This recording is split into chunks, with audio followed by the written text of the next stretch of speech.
चिंतयन्तो मां जे जनाः पर्युपासते तेषां नित्याभियुक्तानां योगक्षेमं वहाम्यहम्।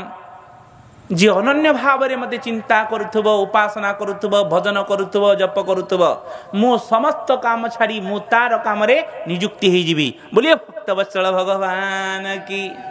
एवं बामनंकर द्वार रे द्वारी हे रहिले अनंत कोटि ब्रह्मांडाधिपति।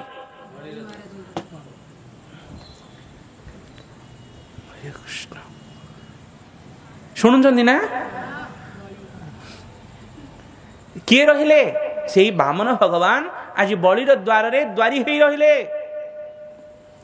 एही परि से दयावंत पुरुष करुणा वरुणालय पुरुष आमे तांकु छाड़ी दउचे, तांकु भजन करिवा पे एते कुंठा बोध।